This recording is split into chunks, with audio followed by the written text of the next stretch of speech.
Hey everyone, it's Horror Free For All, and today I have another ranking slash review all in one of another season from the Creepshow television series from Shudder, and it's season 3. Season 3 was the post-COVID season that a lot of fans seem very divisive on the internet and through conversations I've had with people that have watched the season. There's some people that think that this is about on par with the first two seasons. There's some people that think that this is a bad season and one of the weakest entries in the whole Creepshow franchise. And then there's some people that are very indifferent on it. Now, to put this into perspective, I watched this as a casual viewing experience when this season came out. But I had to kind of like rush through the episodes because my Shudder was going to expire. So I didn't really get the full effect until I rewatched them recently for this video review and ranking. And I have to say, I think the hate is super overblown with this season. With that being said though, does this season have a lot of flaws? Absolutely. Is this the weakest Creepshow season to date? Absolutely. But is it bad? No. And let me put this out there. I am not a gatekeeper by any means. I don't like it when people tell people that you have to like something or you're not a real fan unless you experience this or whatnot. But in this one specific case, I implore everyone, right? Before you cast judgment on something, saying that it's bad, a lot of Creepshow fans will tell you that they've heard about Creepshow 3, and a good amount of us have probably experienced that movie. And there's a good amount of people that have watched the show or maybe became fans of the franchise through the show that have completely avoided the movie because they've heard terrible things about it. But to all the people that have avoided Creepshow 3 and are saying that this season is bad, I can't take your ass seriously whatsoever. Until you suffer through this and you watch this movie, you will have your eyes open to the proverbial bottom of the barrel. And once you see it, it will definitely change your perspective on all this content that you're calling bad. I implore you to go watch this and then come back to me in the comment section before you tell me and rattle off how much you think this episode sucks or whatnot. So there's that. Now, with that out the way, Creepshow Season 3, I have a mild rant about it. You know what? As a massive Creepshow fan, y'all have to understand, I've been a massive Creepshow fan since I was about 8 years old. I've cherished this DVD copy I've had of the original movie ever since I was a child. I've religiously watched these films growing up, including Tales from the Dark Side, the movie. And I just watched the Tales from the Dark Side television show all the way through just to experience, more things like Creepshow. And going into season 3, I have to say this. It feels like the showrunners, or maybe it's Shudder, the production, whatever the case may be, there seems to be a general lack of effort being put into this season. Now, I don't know if COVID played a part in this. I don't know if they had budget constraints because they lost money during COVID. I couldn't tell you. But there's a severe quality drop going from season 2 to this season.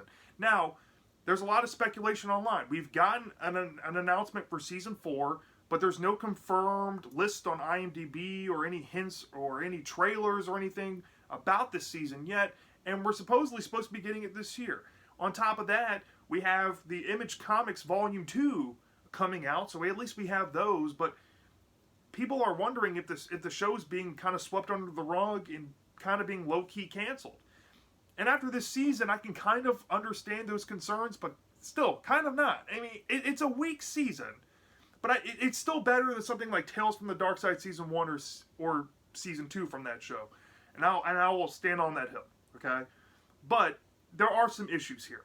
And I will agree with most of the fans that there's a lot of repetitive themes going on in this season. There's at least 3 or 4 zombie/zombie-like stories, or undead denizen stories. You have 2 giant insect monster stories. You have 2 J-horror type stories with almost identical demon monster feeling vibes going on there.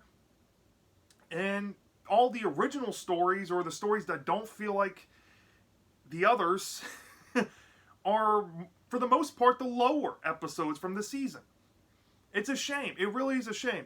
And on top of that, this season kind of exposed a few things for me. Number one, please stop with the animated specials. We got one this season, and it's easily the worst one by far. Please stop. Two, as a Creepshow fan, I don't need to be pandered every season. I don't need love letter ass kisses to George Romero and Greg Nicotero. Please stop. Please stop it. It's just cheap fan,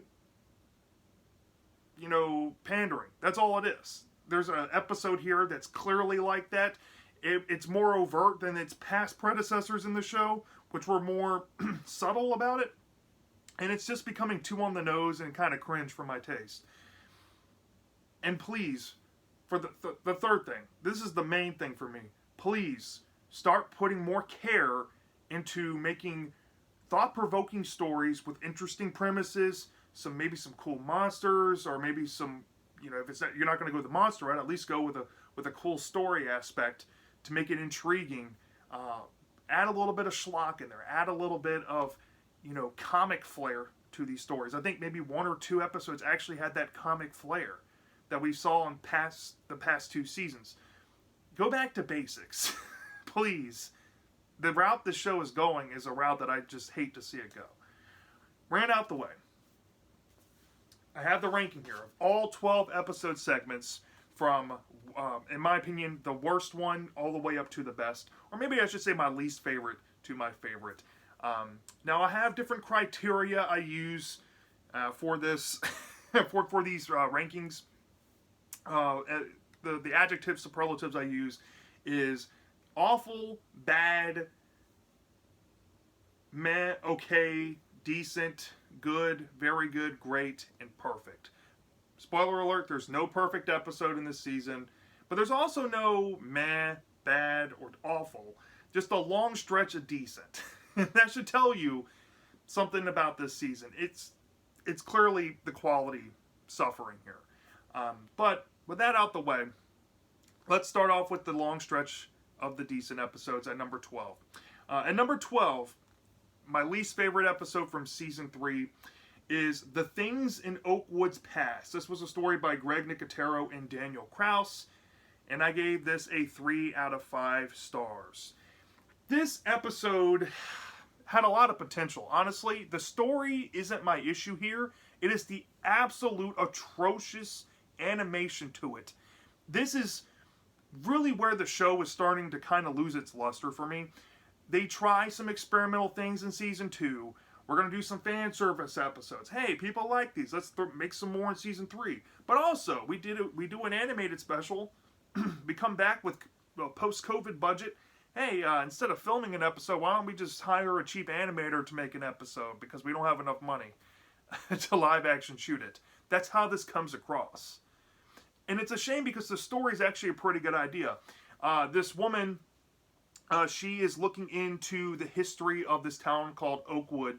And this town has, a rich history going back a few hundred years. And she's a historian, and she's talking with like a news interviewer about this potential hint at a monumental discovery of where this time capsule supposedly was buried a few hundred years ago. And it's supposedly supposed to have like something really great inside of it. And one night, her and a few of her colleagues actually find the location of where this thing was buried. But unfortunately, they didn't know the whole truth behind what exactly was buried in there. And it's not really treasure. It's more creature focused. And let's just say these creatures may or may not be exposed and wreak havoc on the town. And it's a typical Creepshow type ending involving that. Yeah, the premise is right up Creepshow's alley, but it just, the animation takes me completely out of it. Honestly, my only negative with it is the atrocious animation. That's why it's this low. Please stop with the animation. Please stop. Alright, at number 11, we have an episode called Time Out. This was a story by Barrington Smith and Paul Satachet. And I also gave this a 3 out of 5 stars as well. This feels more like a Tales from the Dark Side episode than anything. It's kind of like All Hallows Eve from season 1. That probably would serve better in that show as opposed to Creepshow. But this is just one of those examples where the story just drags on way too long. It feels like we're getting into that predictable territory. We know what's going to end up happening. All the breadcrumbs are there. We're just inevitably waiting for all this stuff to happen. Now, the acting is pretty good. For the most part, the premise is kind of cool. It has like a, Chronicles of Narnia vibe to it, but there's really not much to it. It's just decent. It's a textbook decent story. This is the most decent thing I've ever seen in my life. So essentially, this young boy goes to this funeral of his grandfather, and his grandfather has this weird, wardrobe. And he has an eerie encounter with the wardrobe early on, and his grandmother kind of tells him, hey, you need to stay away from this thing. Well, there's a bunch of time skips throughout this story, and as he's in college, he eventually inherits from his grandmother this wardrobe, and it gets dropped off at his dorm room, and he's in law school, and he's trying to make something of his life, and, make his parents proud, because his parents had him when they were young, and his dad was never able to go to law school. But he realizes through this note that his grandmother left him that this wardrobe can kind of transcend time itself, but there might be a cost of that, and you learn what the case may be throughout the episode. And there's a lot of breadcrumbs leading to the inevitable about the side effects of the wardrobe and what's probably going to end up happening to this guy. And he goes throughout various stages of his life. He gets a career, gets married, has a kid. And there's a fucked up ending. Don't get me wrong. The ending is pretty fucked up and warped. The implications of it, at least, we don't get to see what happens. But it's just very monotonous. I was very bored. I knew what was going to happen. And, yeah, not for me. All right, at number 10 overall, we have an episode called Queen Bee. This was a story by Eric Sandoval and Michael Rousselet, and I gave this a 3.25 out of 5 stars. I know this is one of the most hated episodes in the whole series.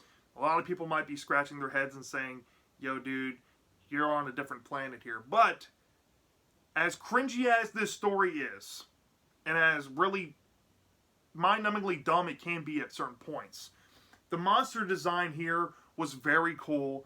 I dig the warped, fucked up ending. And for a story trying to go this whole toxic fandom route, this is honestly one of the more tolerable takes I've seen modern media do. It seems more realistic with brain dead, cyber fans. That seems to be more prevalent here than something like Scream 5, right? But nonetheless, essentially the story is about this trio of friends who are obsessed with this pop star, find out that she's been pregnant, but she's at their local hospital, and they think that it might be cool to go, try to be there when the baby's born. And like I said, they're obsessed fans, and they break into the hospital so they can get close to this woman. And they have some close calls with security. They almost kill a security officer in the process of trying to get to this pop star. But when they make it to her room in the lavatory, wherever she's staying, they notice a grisly thing going on with her, and it goes very creature feature very fast. And there might be some warped mind control shit going on. There's some context that makes no fucking sense. These characters are very cringe, modern teenager types. They're very flat, one-note characters, and they're kind of annoying. But the redeeming factor is you do see some good body horror in this episode. You do see some good gore and some fun kills here and there. And like I said, the twist is fucked up. There's a recontextualization with one of the characters that might be a little more obsessive than the others. Yeah, it's really dumb when you kind of sit down and dissect the motives of it all. I'm not going to lie. It does insult a lot of people's intelligence, and I can understand why it's hated. But, I've seen way worse. Like I said, I've suffered through this piece of shit. This ain't that bad. Alright. At number 9, we have an episode called Familiar. And this was written by Josh Mallerman. And I gave this a 3.25 out of 5 stars as well. We're getting into the territory of the upper decents here. Familiar has a decent concept to it. It's a story about this man and his girlfriend, they are, having a night on the town one night, and they see this psychic type of guy. He's a typical roadshow type of entertainer. He likes to take payment for his services. Have you ever seen the movie Mallrats and see the woman inside of the mall? He comes off like that kind of character. But while they are interacting with this man, something weird happens to the male character, the main character of the story, and something may follow him after meeting with this psychic, and now he's starting to see these visions of this creature. And he's kind of losing his mind. He's trying to convince his girlfriend that this thing exists, but she doesn't really buy it or believe it, or she seems to think that it's all in his mind. And he's trying to find ways to prove that this thing exists, and he goes back to the psychic for help, and the psychic says, hey, you need to trap this thing, gives him instructions, and the guy may or may not try to trap it. But there's a fucked up twist involved with it, maybe involving his girlfriend and something tragic that happens there. And the ending is kind of ambiguous of what happens. It kind of ends on a stinger, and you don't know what's going to happen next. So it is suspenseful near the end. There's some solid build and tension to it. But my problem with the story, it just feels kind of rushed through. There's not the context of how all this is happening is very jumbled up. I don't think they even try to explain what the fuck this thing is in the episode one bit. I don't think the psychic even tries. The only thing that they're trying to do is get rid of it. Very expedited story, kind of lazy in the writing. And yeah, the premise honestly feels like a half-baked idea compared to a story that feels almost practically the same thing. And that's way higher on my list here. And this compared to that is just very inferior. So it's a decent story, just I wish it was better. And rounding off the decent episodes at number 8, this was called Stranger Sings, and this was a story written by Jordana Arkin, and I also gave this a 3.25 out of 5 stars. I like the idea of this. I'm a big history nerd, and this has to deal with like Greek mythology creatures, mainly sirens, and honestly, this idea is fucking warped, and it had me glued. But if I'm being honest, yeah, it could have been way better. But essentially, it's about this man. He's a doctor, but he's mainly like a gynecologist, pelvic doctor, right? And he meets this woman at a used bookstore getting coffee, and he's been through, a divorce, and he's kind of lonely, and he's looking for some, maybe a companionship going on, right? And he hits it off with this woman, and she invites him over to her house, walking her home, and he actually goes inside of her home after being seemingly mesmerized by this beautiful singing. But once he goes inside the home, he realizes that there's something really fucked up about to happen. There's a friend of hers, and her friend may or may not be this mythical being known as a siren. And I don't want to really get into the plot because it's very easy to spoil what happens in the story, but let's just say they need the doctor to do something to the siren. And there's some grisly-looking practical effects in this. The acting is kind of intriguing. There's some layers to kind of peel back with like trying to be something bigger than you are. Maybe you should accept your humanity and stuff like that. And there's even, the tension of what the doctor experiences inside the house. Like he sees a dead body of another former doctor, and there's maybe some history of them just doing whatever they want. And yeah, it has its good horror moments. It has its good build up. But where it kind of loses me is near the end. Final act, it just, right when it feels like what the story was building ends very abruptly after we get to that point. And it's kind of hunky-dory. It's not really bad. I'm not a fan of hunky-dory endings. Like, this ending is like the closest thing to Are You Afraid of the Dark I've seen in the show. And Are You Afraid of the Dark is a kids' horror show that's known for its hunky-dory endings. It could have been way better. This is definitely one of the more fresher ideas, and I'm definitely willing to put this higher than the other 4 below it, just because I like it, and I like, I'm a sucker for history stuff, so it is what it is. All right, now we're entering the good territory. We have 3 episodes in this category, so I'll start at number 7 overall. We have Okay, I'll Bite. This was a story by John Harrison, and I gave this a 3.5 out of 5 stars. John Harrison, man, the last episode he wrote in this show beforehand was Lydia Lane's Better Half, and he co-wrote that with Greg Nicotero in season 1. But he also wrote an entire episode in Tales from the Dark Side called I'll Give You a Million, which ended up being in my top 10 from that show. Here, this is probably the most fine story I've come across in Creepshow, maybe next to The Companion. There's nothing really wrong with it. It's good enough. There's some solid things going on, some creepy atmosphere, but there's some problems with it. Mainly because there's some episodes in this show I'm starting to notice in the later seasons that are kind of starting to lean way more into the CGI. And I feel like the CGI kind of takes me out of the suspense of it all. And some of the acting here and there isn't that good. And some of the effects look kind of cheap and pathetic. But the story had me, and I'll give the story more credit here. So the story centers around this inmate who has this long history of researching into spiders. He has this, cell to himself. He has a collection of tarantulas in jars, and he has this big tarantula that lives behind a cinder block. And he gets pretty much hazed by other prisoners, and they pick on him for liking spiders and shit. And one of the prison guards is creeped out by him, doesn't like him, and kind of encourages this behavior against the man. And the man has been doing some research for many years, trying to find maybe a spell from the ancient Egyptian religion who worship spiders to kind of transcend a human form and gain this immortal-like power of spiders. And let's just say that comes to play in the story, and this man may or may not be able to harness the power of a spider and get some vengeance comeuppance. Typical Creepshow fashion.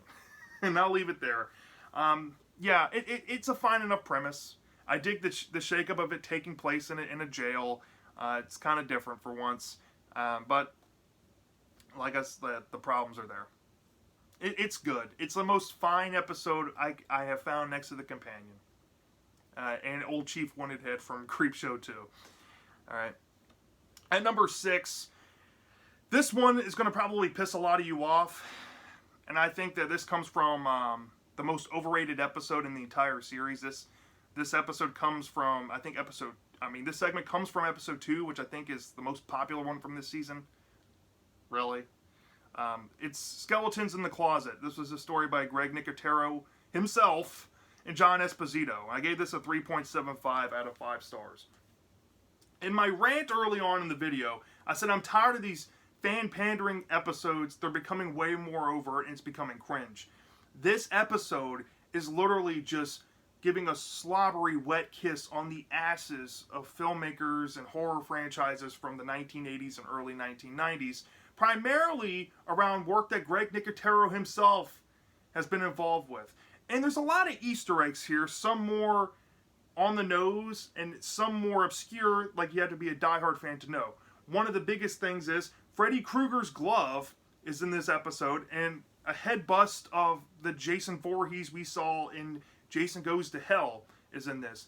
Which, if you haven't seen Jason Goes to Hell, there's cameos of Creepshow memorabilia and Evil Dead props involved with the plot.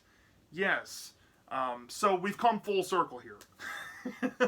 And there's also the original Creep from Creepshow 1982. Okay. So, minus the fan service stuff, the story is just mostly fine. And the only reason why I put it up here is because of the cheap fan service. It does get you.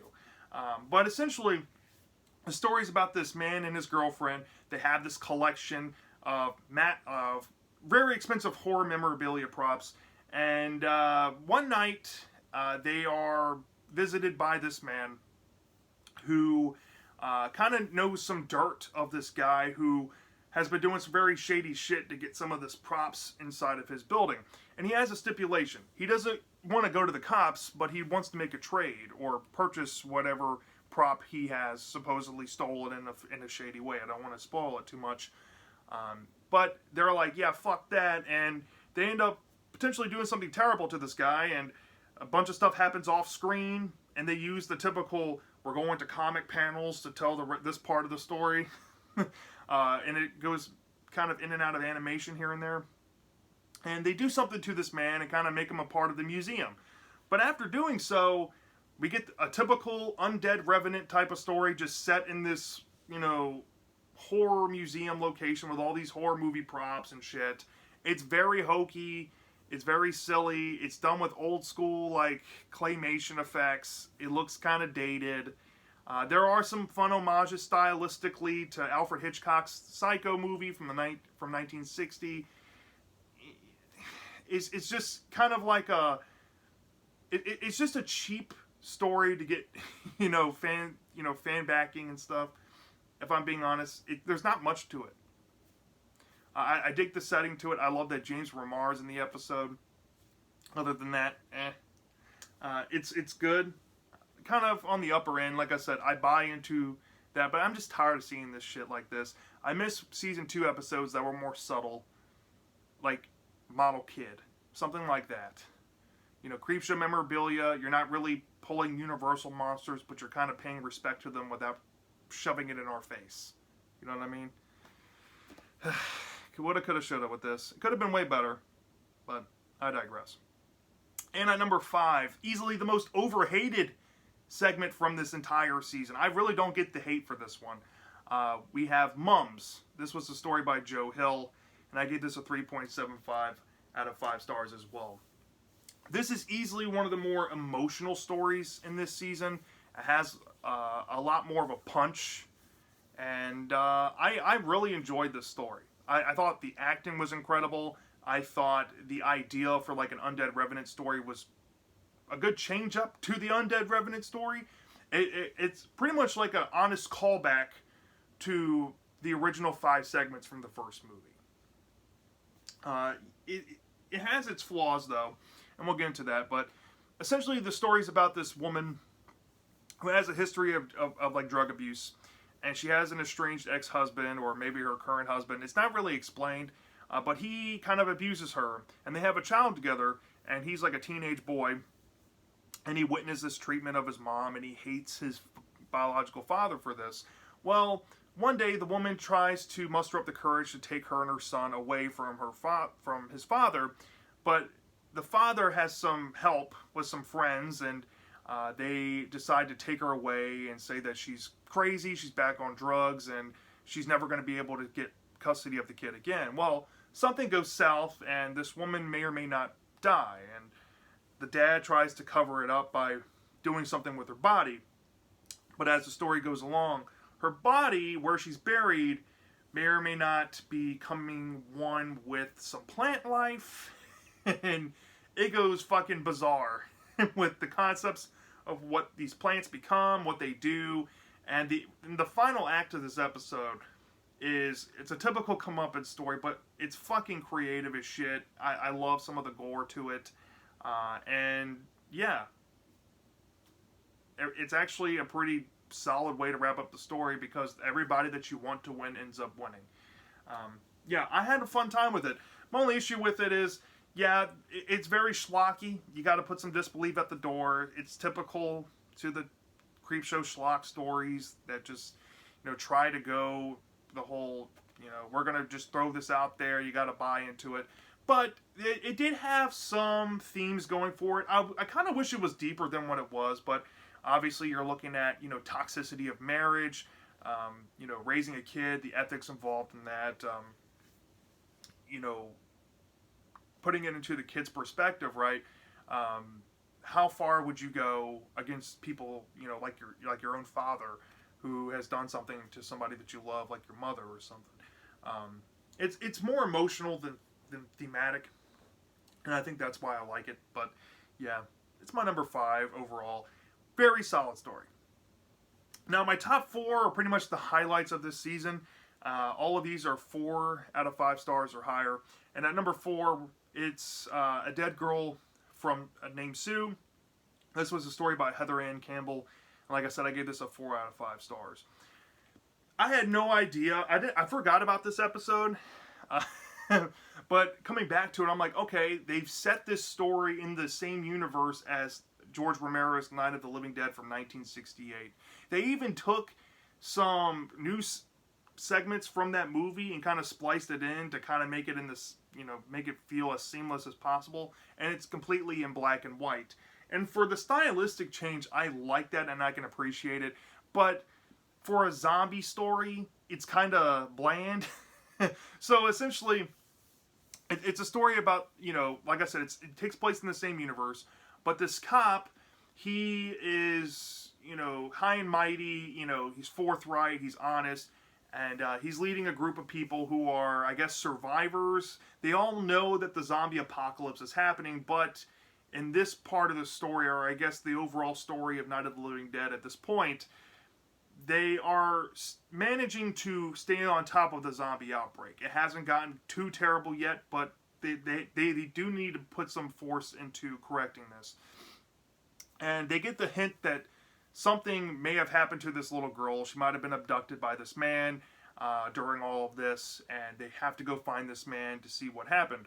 Well, the officer ends up finding the man, and there's a dead woman there, and they know that a zombie killed her, but they know that this man did something messed up to this little girl, and they just have to find the little girl to prove it. So he ends up getting arrested and taken to the prison or the jail cell. And the man who's been arrested, he just has a very interesting inner monologue to share, and how he believes that since his dad's the mayor, he's not going to be able to be punished by the law. He has some special privileges. There's some themes going on there, and maybe some subtext messaging going on about people getting special privileges if they have friends in high places. Well, let's just say the town gets involved. All these people that this man has wronged want to see him suffer a little bit, and let's just say the girl that he harmed might get the last laugh, and that's the story. It's thought-provoking. It has a good style to it.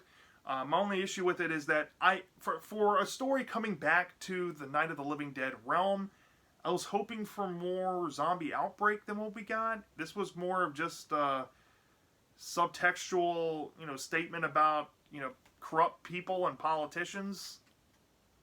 Not really my speed, but still a solidly made episode. Definitely worthy of saying that it's a very good. All right. Now, at my number 3, we have an episode called Drug Traffic. And this was a story by Maddie Doe and Christopher Larson. I also gave this a 4 out of 5 stars. Ironically, this and A Dead Girl Named Sue were in the same episode. And they both feel like zombie stories. But this one was way more entertaining in my opinion. There's a high body count in this. Some gruesome looking monster effects. There's some fucking phenomenal, ideas done here. Some very original things. Yes, it's a wee bit political. And there's a lot of heavy-handed things being said on the conservative and the liberal side, but I think there's a fun little mix-up and mash-up here of the political spectrums that kind of make fun of each other simultaneously, and it provides a middle ground where it's not really, too left-leaning, too right-leaning. It's enjoyable to kind of just sit back and have fun with what the story's saying about politics. But yeah, as themed as the story is, there are some things holding it back. Some spotty CGI moments here and there. There's some plot convenience going on. There's some actual unanswered things. There's some plot holes in the story. But nonetheless, this story was very, very good. It's about this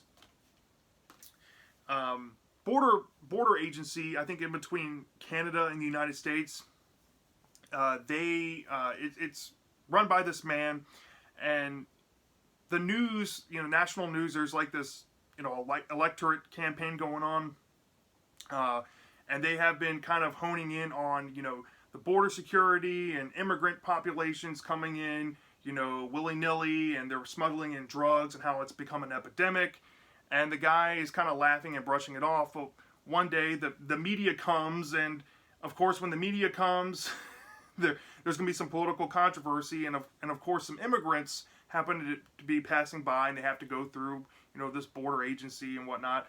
And there's this mom with this young girl who looks very ill, and the young girl is getting violently ill, throwing up this illegal medication, and the mom has to be detained and the girl has to be detained, but something ends up happening to the girl, let's just say, and she maybe mutates into something unholy. And everybody at the border agency sees the problem with, you know, like I said, it's a story, you know, about political subjects. You can kind of infer what it's about. I don't really want to spoil it because I'll pretty much give away the hook near the end. But let's just say there's a creature feature type of story. Lots of blood, lots of carnage. And there's some fun little character moments with certain characters that kind of butt heads, right? Yeah, this one was just a very entertaining story. You know, it's not something you really take seriously, but it is something that you do like to see, and I do like some camaraderie messages in it as well. Like I said, it's just a wee too political for my taste, and it has some plot holes going for it, but still a really solid one. Alright, at my top 2 now. At my number 2, we have The Last Subaraya. This was a story by Paul Dini and Stephen Langford. I gave this a high, very good, at a 4.25 out of 5 stars. This, by every stretch of the imagination, is very similar to Familiar, which actually I think was the episode before it, but this is a way better version of it. This is honestly one of the coolest J-horror concepts I've seen in a long time, and I love when I come across something in Americana that kind of has some J-horror in its spirit. This was very creepy. I dig the premise to it. It reminded me of a Tales from the Dark Side episode called Heretic, but this is a way better concept than that, way less confusing. That thing was just decent. It was muddled with just weird shit. This is more consistent. The monster design is really cool, and it has a lot of fucked up imagery going on here. But essentially, it's a story about this art collector who collects very rare art pieces, and he has this like semicircle of like cult followers to him because he's rich and he can afford all this good art and shit. But he's an asshole and people don't really like him, right? And he is kind of an unlikable character to a degree. You know that he's kind of pompous and whatnot. But he ends up coming across this lead one day of this couple who may have this very rare painting from this painter called Subaraya. And it's the last known painting he was known to paint before he, you know, met his untimely death. And the guy kind of pressures him to sell it to him, and he ends up getting the painting. And he hosts this party to show it off, and he may or may not do something really stupid to this painting just to show off how rich he is, and he kind of gloats that he's going to be the only person that will ever see this thing. It's very bizarre. But after he does that, he kind of unleashes this thing that was in the painting, or what the painting was of, I should say. And this thing might be trying to follow him and do some fucked up shit to him. And there's a recontextualization point near the end where you kind of learn why this was the last Subaraya painting. What this creature may be is more up to interpretation, but you kind of can imply what this thing is, especially if you're familiar with Japanese urban legends and, you know, old folk tales. And it's a morbid ending, I should say. Very morbid. Kind of confusing. That's the reason why I put this at a 4.25. There are some points of the story where I'm kind of confused on, and a lot of it has to do with the final 10 minutes. But everything else had solid build-up. It's a comeuppance story, dealing with like vanity and stuff. Not the most deepest story ever. It's definitely just more for shock value and just scare factor. But I do like the urban legend feel of the story, and I do like how it presents this ambiance where there's a tension throughout the story that just kind of carries, and you know there's something off about what's going on. So, very solid story. But not as good as my number 1. My number 1 was the only great episode from this season, and easily the highlight pick for me personally. And this is called Meter Reader. This was a story by John Esposito, and I gave this a 4.5 out of 5 stars. This was a really cool post-apocalyptic story. It's kind of a demon story. It's kind of a zombie outbreak story put together. Imagine if you took The Exorcist and you kind of blended it with Dawn of the Dead. And you get this weird mashup. They're not zombies. I want to stress that. I think that it's more of like a play on COVID. And I think that's what they were going for here. Like, you got this outbreak. all these people are getting infected, and then you have to, quarantine them in parts of your house. There's a lot of that message going on here. This is directly after COVID production, and it might get dated over the course of a few years, maybe down the road. But as of now, I think this is still really relevant, right? The premise is essentially about this man. He is kind of a wanderer. He wears a bandana as a mask. He rides a motorcycle, and he is going around. He's going around helping people who make calls to him to kind of come, rid the evil that's been possessing, whoever family, right? And there's these people, like in garbage trucks that go around. They say meter reader, and they collect decapitated heads of these people who've been infected, and they burn them in the garbage truck. It's very cool. But this priest kind of guy, you get the sense when he goes to a person's house and there's this young kid being infected or about to be infected. It's kind of confusing, but he gets a sense of what's kind of plaguing them in their life, and it's like the kid's mom, and he has to do something to the kid's mom, and it's very morbid, and it kind of plays into his own family back at home. He has a daughter, a son, and a wife.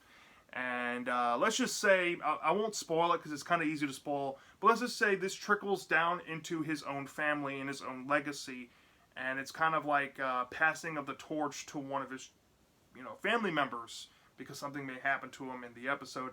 This is a very creepy, unique type of story. I see a lot of people who are kind of mixed on this, right? But I really like the way the story wraps up. There's something about it that just gets to me a little bit. And I'm not the biggest fan of demonic possession stories, even though one of my favorite franchises of all time is Evil Dead. You would think so. But this does have some Evil Dead in its veins going on here. There's some horror comedy elements in it. And it's, still mostly practical. There are some iffy, we're talking like Drive Angry type of, green screen settings, and there are some CGI effects here and there. But this was a very tense episode. I dig the atmosphere to it. The acting was pretty much stellar all the way across. The premise had me. It's just a very fun experience. And it's kind of thought-provoking. You think about pandemics. It's almost like it's trying to replicate realism, and I think it does what it's trying to do perfectly with that. It's pretty much an inflection on COVID and the COVID outbreak that caused the pandemic in 2020. And I don't know. Like I said, it might be dated in a few years. I might change my mind on it, but as of now, this is my favorite from season 3. So yeah, that's my thoughts on Creepshow season 3. Let me know down in the comment section. What was your favorite episode from this season? What was your least favorite episode? How would you rank these 12 segments? Are you excited for season 4? Are you excited for the new volume 2 comic coming out from Image? I'm dying to know. And I'll see you next time.